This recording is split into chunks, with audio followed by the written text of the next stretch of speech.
15 ribuan, Verbis Studio itu Twitternya 16.600 malah, 6.500 di Facebook, bla bla bla, contoh blog dengan bisnis values yang besar. Kenapa? Karena SF Girl by B waktu itu blognya, blog nih, dan iklannya dipilih sama SF Girl by B. Nggak semua boleh masuk. Yang boleh masuk adalah produk-produk yang relate saja. Jadi produk-produk kayak misalnya cat rumah yang memang ramah lingkungan, atau apa namanya, karpet yang berbahan baik gitu-gitu. Dia pun, si SF Girl by B, menentukan iklan yang boleh bergabung. Bayangkan, followernya sedikit.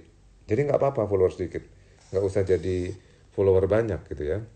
Bagaimana pendapat Mas buat brand-brand clothing yang banyak desain baju COVID-19 di masa pandemi ini? Karena saya lihat banyak stigma di masyarakat, katanya ambil keuntungan di tengah wabah. Ya tergantung desainnya, tergantung niat kita.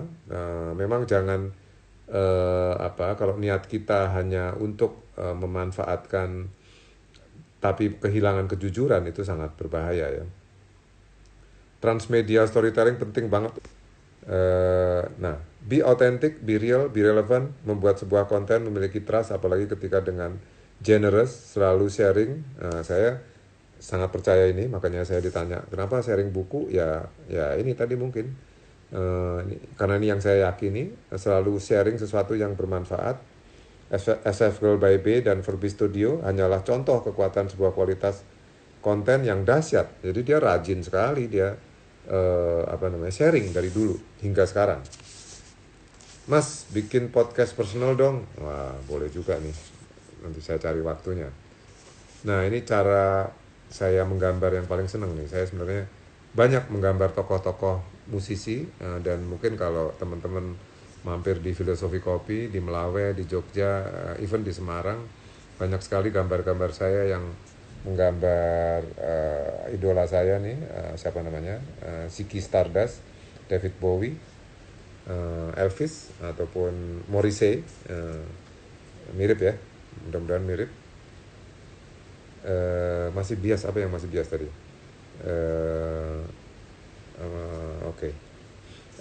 Gimana trik menghadapi tantangan brand kita dijiplak orang lain di mana mereka jual lebih murah? Zaman internet sekarang gampang sekali sebenarnya orang mengambil ide original orang lain. Kalau saya ngelihatnya apa namanya? Wah, ini Chris Kwan ya. Thank you masukannya. Saya nggak tahu masukin podcastnya, nanti saya tanya si dia, Chris. Oke. Sebenarnya kalau idenya sangat otentik dan jujur dari kita, sesuai dengan personal kita, jangan takut dicontek. Berarti kalau ide kita dicontek, berarti kita belum kuat amat gitu. Jadi saya rasa nggak perlu takut.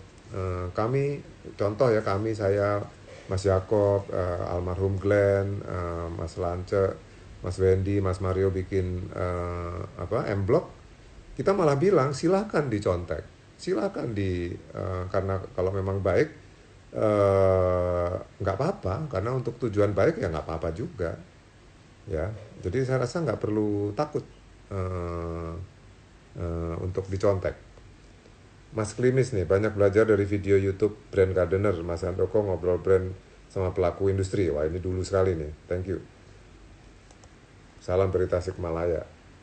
What we have learned from great artists. Oke, ini saya melanjutkan, karena saya tadi gambar artis-artis yang hebat. Oke. Eksperimen, mencoba model rambut yang berbeda. Ini dari yang cemen ya, eksperimen. Atau mencoba topi-topi yang unik adalah spirit yang layak dicoba dalam dunia kreatif. Berani bereksperimen. Ini mungkin cetek, tapi mungkin kembali ke David Bowie. David Bowie itu tokoh idola saya. Sebenarnya ini generasi kakak saya. Baru meninggal, David Bowie ini belum lama, sekitar setahun yang lalu. David Bowie ini saya ingat sekali nih, ketika saya baru mengidolakan lagunya gitu ya. Waktu itu saya masih SD ya. Lagunya Space Oddity, itu lagunya sangat artistik gitu ya, sangat mungkin sangat progressive rock gitu.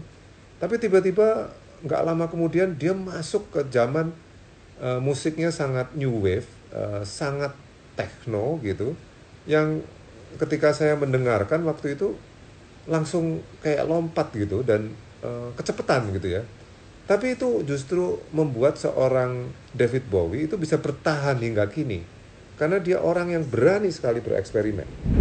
Jadi itu contoh bagaimana eksperimen itu memang harus dilakukan, untuk selalu dilakukan, dan David Bowie membuktikan gitu ya. Oke, karakter. Membangun karakter kuat harus fokus dan memiliki konsep yang kuat lalu dibungkus dalam sebuah pesan. Ya, ini mungkin contohnya ya, ini contoh juga nih, Elvis. Elvis memiliki karakter yang sangat kuat.